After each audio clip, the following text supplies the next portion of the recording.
So to define Saira Hospitality, we run pop-up hotel schools for locals in communities, and we partner with hotels before they open so that we train locals who may not have before seen an opportunity within that hotel to give them the skills they need to then go on and build careers in hospitality and be employed by that partner hotel.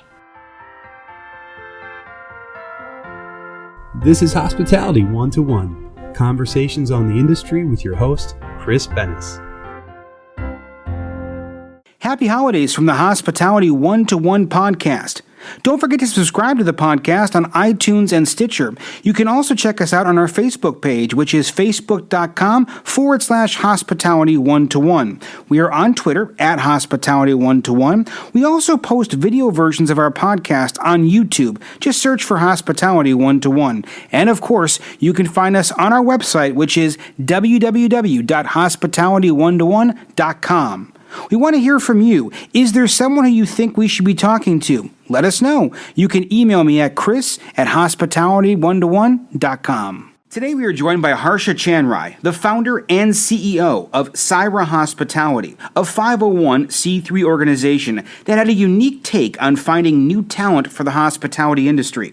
Harsha partners with luxury and lifestyle hotels and creates pop-up schools to educate members of the communities it serves in both line and mid-level hospitality positions.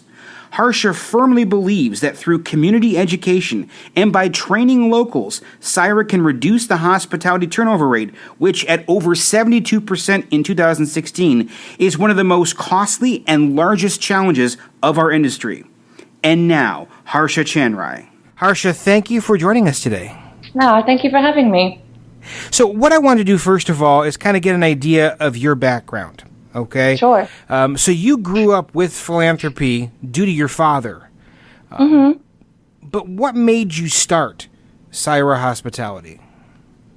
It's true. I did grow up with philanthropy due to my father. I think what's important to mention just in that phrase is the fact that we grew up with a very unique background in that we were constantly exposed to the work of Mother Teresa and actually knew her quite well as a mentor, really. And so I grew up very much aware of the difference of what we had and others didn't. And so, yes, my father does great philanthropic work, but I never necessarily felt the passion to do what he does, which no one can dispute as amazing work. He works with eye care and water and primary healthcare, giving back people the gift of sight. So of course you can't dispute that. But I didn't have that same passion that I have for hospitality as I do for just pure philanthropic work. So for me, Saira combines all that I love about hospitality. It combines the ability to travel, the interaction with people, the excitement of openings. It combines all of my passions in hospitality with a need I have that's inbuilt to share my knowledge so that those who haven't been as fortunate as we have to get a chance to build their own lives in hospitality. So I think I started Saira because honestly, it's obvious to me. It was an obvious solution. And when there's a need on both sides, on the sides of the hotels and the sides of the community, it's an easy solution. I think I saw, like many see, a solution, a gap in the market and a way to do things better. So I started Saira because I get to do everything at the same time. I get to do all that I love, the travel, the hotels, the openings, the people. Saira encompasses all of it, and I believe has a mission far greater than me and far greater than profit or fame or anything else. So does that answer your question? It does, actually. I think we also might want to walk it back, too. Let's start from the baseline, if we will. What is Saira Hospitality? So to define Saira Hospitality, we run pop-up hotel schools for locals in communities, and we partner with hotels before they open so that we train locals who may not have before seen an opportunity within that hotel to give them the skills they need to then go on and build careers in hospitality and be employed by that partner hotel. And you, from what I understand, have had now 100 graduates so far? Exactly 100 for some reason. we had 58 this year on the East Cape of Cabo, and we had 42 last year on the west side of Cabo and Todos Santos. So we've got exactly 100 today. Now, how do you see Zaira impacting the, I guess, worldwide hospitality industry? I see hotels realizing through Zaira the resources they never saw before in local communities. I see people who never thought they would have a job or be able to enter the hotel as a guest or an employee suddenly see future and opportunity with these developments. I see Zaira being a catalyst for turnover being reduced drastically. When the time is invested in training people and selecting them carefully over 8-week programs, which is what we do, and several interviews. I also see Zaira as the bridge between the community and the hotel and a voice for both parties. And I think this is something that I'm actually working on more, is bringing in Zaira to actually be a neutral party between the community and the hotels and have the hotels understand firsthand what it is the community is looking for other than jobs, and really almost building out a kind of cultural programming for hotels in terms of what the community can offer as resources and for guest experiences. But now, that's a chapter to come. Now, speak if you can, because we talk about the 100 graduates who go through these number of courses. What type of courses are they going to be undertaking? And how long are the courses? Sure. The courses can range between 6 and 10 weeks. Often, unfortunately, it's a bit of a last-minute decision, and so we do as long as we can. The first course was actually 9 weeks, and these are part-time. They're 4 hours a day, 4 days a week for 9 weeks, and the most recent one was 8 weeks. So ideally it's an 8-week program, and the students start off understanding what hospitality is as an industry, because even that can be confusing for people. And so we define hospitality, we define the opportunities that lie within hospitality, we create their career paths, we teach them. We go into more detail and we teach them more about communication, about life skills, soft skills. And what I really did with the curriculum is I took a blend of learnings from Cornell Hotel School that I feel are applicable. I took a blend of things that the skills that hotel managers and operators are really looking for. So things like teaching them how to have a sense of urgency, or how to take initiative, or how to have attention to detail. Things that you really need. I think there are basically 5 core things that you need to be able to succeed in hospitality. And above all, they have to have what we talk about as the hospitality gene. And that's something which is inbuilt. That's a sense of service. Because really, the reason Saira Hospitality, I believe, works is because they're both built around service. So philanthropy is a service to humanity, and hospitality is a service to the guests. So if these students can grasp that, have that gene, and can grasp these basic skills, I think they'll succeed. But we also then go on to technical skills. We go into teaching them, we're dividing them into the different departments, whether it's front office or food and beverage, back of house, front of house, etc. And then they understand their actual role on the job as well. And one of my favorite days, just to add, one of my favorite days for the students is when we go to 5-star hotels, or we go to a similar category of hotel as the hotel partner.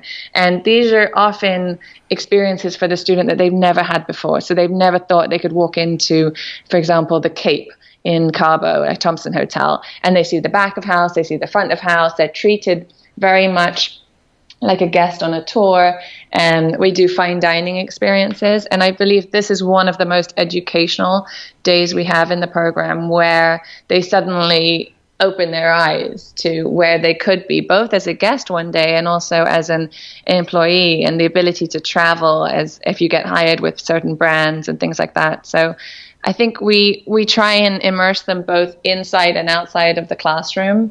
And we do it for, when I was looking at the photos from a recent program we did, and it looks very much like a hospitality camp. The students are doing Zumba on the beach, and they're doing yoga and meditation in the mornings, and we're doing, kind of master chef in the kitchen and things like that. So as much as I believe in theory and classroom teaching, and I also try and open their eyes to things like meditation and closing their eyes for a minute, and how to really deal with people, because that's really what the industry is about, is how to multitask and really think about the guest and how to really meet their needs. So this seems like it's quite an intensive course, multifaceted. What does this cost the students? It's free of charge for the students. These are locals who are unlikely to be able to afford fees. So what we do is much like a gym membership, right? You only value what you pay for. And so we take a deposit from them, which has recently been the equivalent in pesos of about $15, $20. And some of them can't afford it, in which case we ask them to give us something that is valuable for them. So whether it is photographs or clothing or jewelry or something that they would want back. And so upon graduation, they get their certificate, and they also get, quite often it's a USB of all the photos that are taken during the program. And then we also give them their deposit back. So that at least keeps them motivated. To be honest with you, these students are already motivated, but it's something where, they realize the value of the education they're being given, which is, while we may be a nonprofit, I believe it's a very high quality education where we have Cornell professors Skyping in, and Cornell students and graduates, participating in the curriculum. So I just want them to feel the value of what they're getting. So it's absolutely life-changing for them. That's what I hear. Fortunately, we've done some video testimonials for the students, and that often that day that I spoke about earlier, that day where we show them the hotels, that's the first, and we do that quite early on. I learned in the pilot to do that in the first week or two, so they understand, they can vision a hotel when we're talking about it. And so within the first week or two, I've heard students say that they didn't really know what they were signing up for. They did it because their sister told them to do it, or, word spread about it in the town. But now they've even after a couple of weeks, I think it can be life-changing is what their words are. Now, you've already talked a lot about when it comes to the time frame, the training, what goes into the courses. And you've talked about the graduation itself, but let's look at post-graduation. What is the successful placement rate, if you will, of these graduates into hospitality careers moving forward? Sure. So what I do is I kind of work backwards. So the hotel tells me how many employees they're looking for at a line to mid-level. And I make sure that when we train ideally double that amount of students. So we take on double that amount of students, so that, for example, Bunkhouse wanted to place 25 students. So we took on 48 initially. And so I think over the course of the time we lost 6 of them due to personal reasons, etc. So we graduated 42, and then out of that 42, Bunkhouse hired the 25 that they were looking for. And the rest, some of them take the course and don't even want to necessarily work in that partner hotel. A lot of them do, most of them do, but there are a significant portion of students who want to take the skills that we give them and just take them back into whatever they were doing, whether they're running hot dog stands or whether they have coffee shops, and they just want to make their own businesses better. So a lot of what we teach is actually entrepreneurial skills or intrapreneurial skills, depending if they're going into the hotel, but just to make sure that whatever they do, whichever industry they fall into, and quite often it is hospitality, but that they become successful in whatever it is they choose to do. So I guess to answer your question, Bunkhouse Hotel San Cristobal was looking for 25, so they placed 25.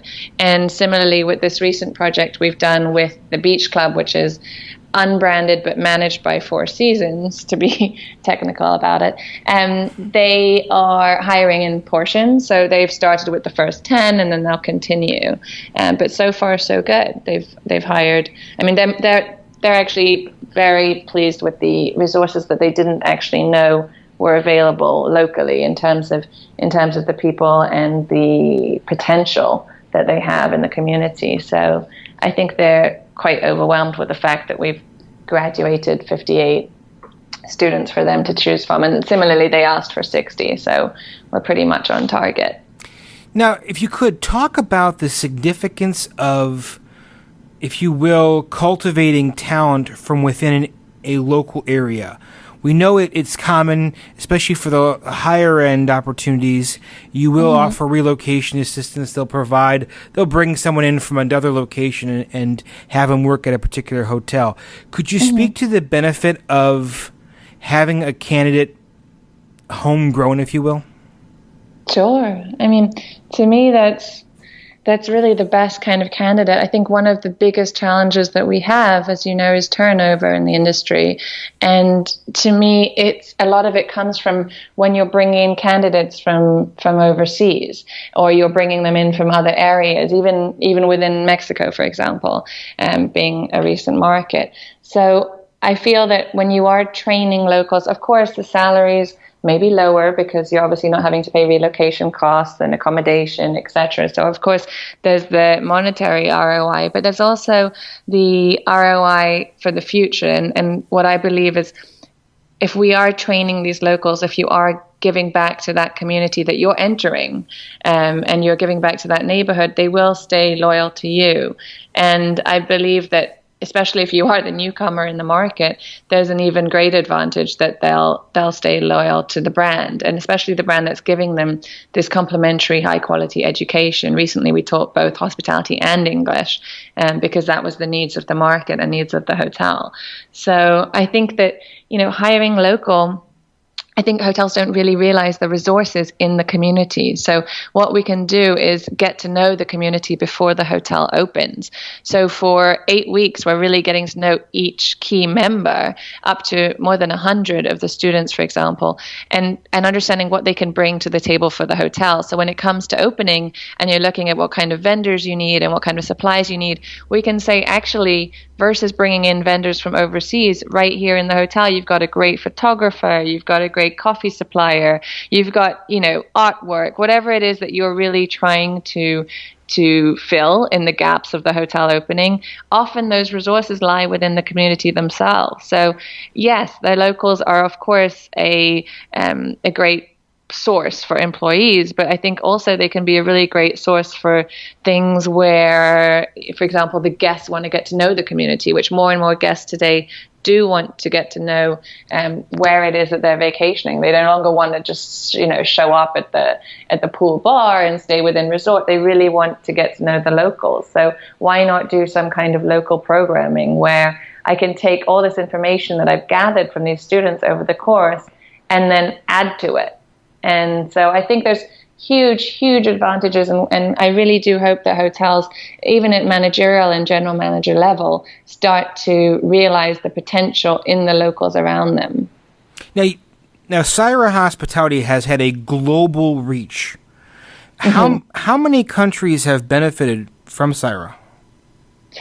We've had a global reach in terms of, it's been US and Mexico so far. So I started the pilot in downtown LA, and then Liz Lambert, I met her, and she brought me to Mexico, to Cabo on the west side, like I said, in Todos Santos, and then on the east side, it was a recent developers for the Four Seasons and Aman project that's happening, and they brought me over to the east side. So really, it's been Mexico with a little bit of LA. But this year, well, actually next year now, 2018, we're talking to brands who are opening in India and Israel, Bhutan, and also in the U.S., quite a lot in the U.S. and Newark, actually, just in New York. So I think it's a model that can be applied globally. I think that I'm pretty sure that wherever there are locals who need opportunities and hotels that need to hire locals, it would work. So I obviously feel passionately about what I do because it's so easy. And I say easy with caution, but because it is definitely a model that can be replicated and scaled globally. So North America now, global in the future. Yes, global. I would say global next year. I mean, right now, yes, we're Mexico. we've done a lot in Mexico. The 100 graduates are from Mexico, with a handful in LA. But other than that, I don't see why we should stay with Mexico. Mexico is a great country for sure, and I think that service culture is quite inherent already. But I'm excited to see more of a challenging environment for Saira. So I think that places like the British Virgin Islands, who I'm talking to potentially do something there, especially after the hurricanes that hit, I think that would be a really interesting market to take Saira to, where culture and service culture isn't so much in their genes, and then see what happens. What an exciting endeavor and great Thank growth. you. You're very welcome. Very welcome. So we talked about it a little bit before. We were talking about turnover. Mm-hmm. And it's no secret, turnover in the hospitality industry is quite high. So right. I guess speak to how can Saira help with that? Sure. I mean, so turnover we're looking at is 73% today, which is wild. And I think that Saira will be able to help with that, because very often I believe hotels, when they're hiring for line level, they don't give these employees who actually have the most interaction with guests, they don't give them the training that they actually need. They don't necessarily give them the time and the attention that they need. So I believe that because we're training locals, who really want the job. These are not models or actresses or people who are taking part-time jobs. These are people who really see this as a means to an end, and they need this job. So first of all, you have that inbuilt in the Saira graduates, but you also have a sense of community. So these are students who have come from a class for 8 weeks, which is, 112 hours, I believe our content lasts for. So they've spent over 100 hours together as a group, and then we move them all into a hotel, ideally at the same time. So anyone who leaves is going to face, a group of people a support system in a way, to ask them why, question them, really. And we also spend a week on turnover, or up to a week on turnover, talking about why you should leave a hotel. Sometimes you should. If the money is significantly greater and that's really what drives you and that's what you need, then I'm all for it. But I think that there are many reasons and things that people don't calculate, like the cost of turnover. So we make each of our students really understand how much it's going to cost the hotel, who's investing in their education right now and then investing in their training, how much it's going to cost them if they just decide to take the next job at the next hotel. And so I believe that really, again, by hiring local, instead of hiring from other hotels or poaching from competitors, as hotels often do, that you will reduce that risk of that person leaving for the next best hotel. When you bring in someone who's A, not from that local area, and B, coming from another hotel, they're that much more likely to leave. They'll want to go back to wherever they came from, or they'll want to go work at the next new hotel that opens. So there's quite a few reasons. I mean, it's not just educating them about turnover, but it's training them as a community, and it's really making sure that they feel. I tell each student when we graduate that they should really call me before they want to leave this hotel, if they want to leave the hotel, and really just talk it through, because I won't obviously try and stop them if it's the right thing to do. But I do believe that they just need to give more thought into their decisions and really understand, what is the hotel giving you? Yes, it's salary, but what else is there? It's work-life benefits. It's what you're looking for that you consider valuable in your life, and considering that before you then just take the next job, because they will. I mean, it's the industry. They will get offered other jobs, and they're aware of that. Now, you've had proven success with the pop-up schools. We Obviously, have 100 graduates are testament to that. Is there anything in the pipeline? I know you talked about the future growth in 2018. Is there anything in the pipeline for a permanent school?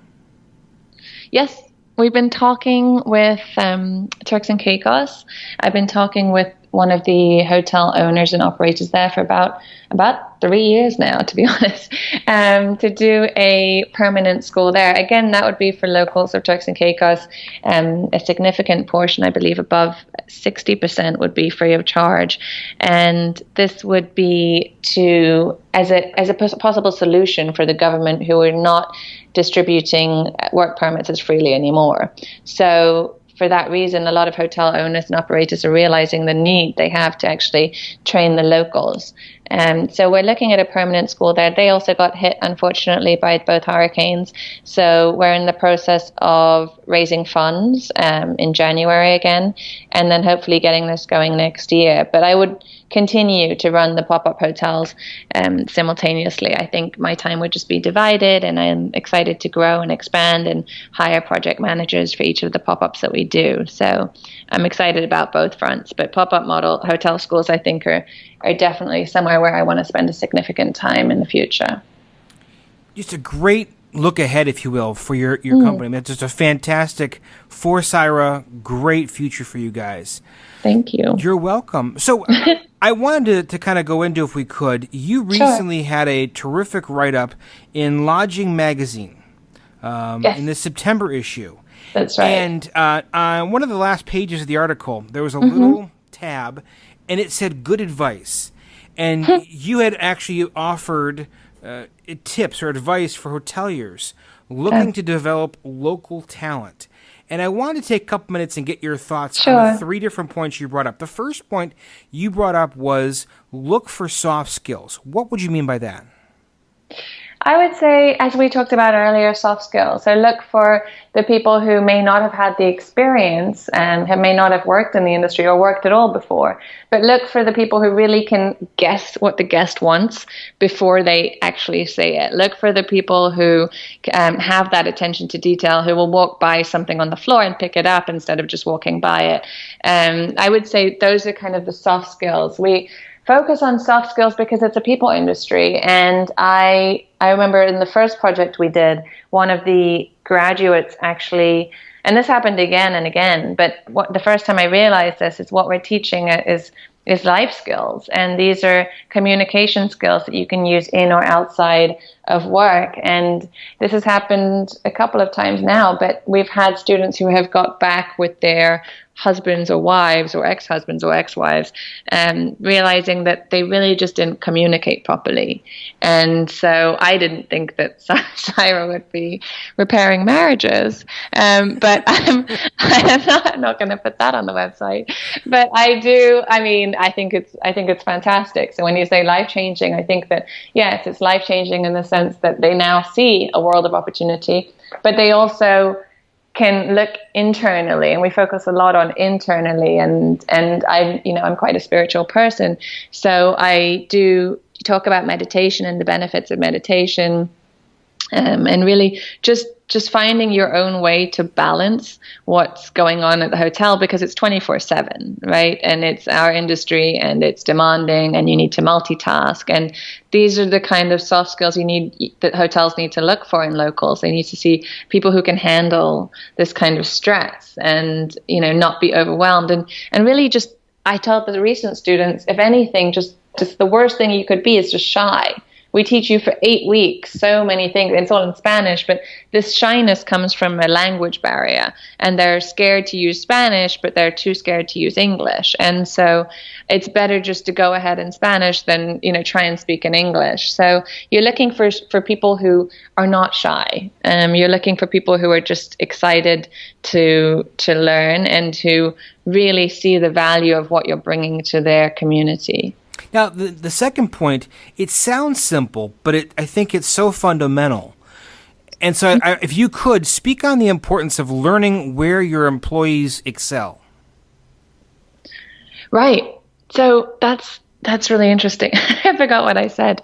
But if you actually, what I'd like to do is create what a friend and mentor of mine, Zach Hill, does for public high schools, is a dream director role. And I think that could be applied to hotels. And what this director does is they're paid a salary, great salary, for a year to actually go and understand each, in this case, it would be each employee and their needs. And you really want to get to know them at line level all the way up as people, right?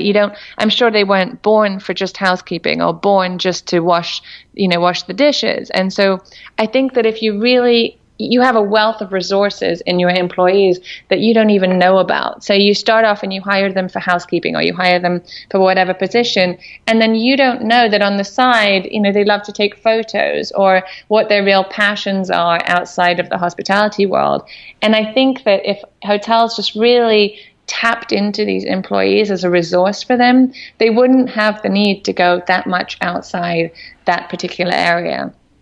The cost would be lower, of course, and I think that's what I'm talking about when I'm saying really, focus on what your employees excel in, because often it's more than one thing. We're all made from, more than one, if you look at the Ayurvedic system and there's water, fire, and air, each of us fall into two or three categories. No one is just water, just fire, or just air. And similarly, in the hospitality industry with employees, people can do many things. It's a people industry, right? So if you're front of house, you can do many different positions, and even outside of your job spec, you have a ton of different passions, things. That's the key. I think, the locals know things that we're still trying to find out. And as hotel operators, we don't know. So we just go and bring in people because, it's easier, and yes, it's more costly, but then you don't need to deal with trying untapped talent.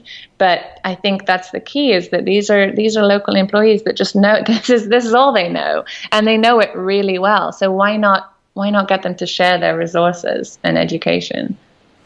What great advice. I mean, I guess the last point, I think, could be applied across, frankly, any industry, hospitality and otherwise. Mm-hmm. You say, train with the best. What do you mean by that, and what's the importance of that? I think, Cornell's hotel school is known, obviously, as one of the best hotel schools, and I think hotels. I think nonprofits today have a bad rep for, starving for funds and being low quality and, just really bootstrapping. And that's great. I bootstrap all day. I'd have no problem with that. But I do think that we need to be high quality. We need to bring in the best talent. And we need to, even though we're a nonprofit, I'm a nonprofit because it keeps me grounded. I'm a nonprofit because I think hotels get benefits from it. I'm not a nonprofit because I'm just, doing the best I can. I run the nonprofit very much like a profit business, except that the money will obviously go back in to the business as opposed to in my pocket. But I think that there's something very powerful about bringing in very, very high quality education. And so when I say train with the best, I love to meet people who are much more intelligent than I am. I had a recent intern who I think is just fantastic. Again, I keep saying Cornell, but he's graduating this year. He's coming back for a second internship, and I think that he's more intelligent than I am. And there's nothing wrong with CEOs and founders realizing that they don't know everything and they haven't considered everything. So whether you're training with the best in terms of the school, and we're bringing in professors from the hotel school, or we're getting really high quality education for these students, I pay the trainers really well. It's not, often they're surprised by the salary because they say, I know it's a nonprofit and, I'm sure you can't afford this, but I train them what I think they should be paid and in the real world. So I think that's what I mean by training with the best, is really realizing that there are people around you who are much more intelligent, hopefully, and bringing them in and keeping them in, ideally. What wonderful insight, Harsha. Thank you so much. As we wrap up, question for you when it comes to how can people, if they're listening today and they feel like they want to help Zaira, what ways can they help? There's a lot of ways, but I would just say to contact me. It depends what they want to do. You can get involved as a Saira Hospitality trainer for one of the projects if you feel like living abroad for 2 or 3 months and giving back in this way and educating. You can join me, in New York, where I'm based, and help me out on anything from marketing to business development to legal to accounting to everything that we do. There's a lot of different ways, and yes, it's a 501c3, so we take donations which are primarily used for expanding and scaling as I look to hire more and more people. And you brought up to contact you, so how do people get a hold of you? Generally through my website, SairaHospitality.com. There is a email address on there, and then otherwise the usual, Instagram, Facebook, all that fun stuff. All that fun stuff. Well, we're going to put a link to the website up on our website, hospitality1to1.com. You're very welcome. I truly appreciate your time, Harsha. Thank you so much. That was fun. Same here. Again, what a terrific endeavor. Wish you nothing but the best. Thank you so much. Thank you. Have a great day. Happy holidays. You too. Thanks for listening to the Hospitality 1-to-1 podcast. Don't forget to subscribe to the podcast on iTunes and Stitcher. You can also check us out on our Facebook page, which is facebook.com/hospitality1to1. We're on Twitter at Hospitality1to1. We also post video versions of our podcast on YouTube. Just search for Hospitality 1-to-1. And of course, you can find us on our website, which is www.hospitality1to1.com.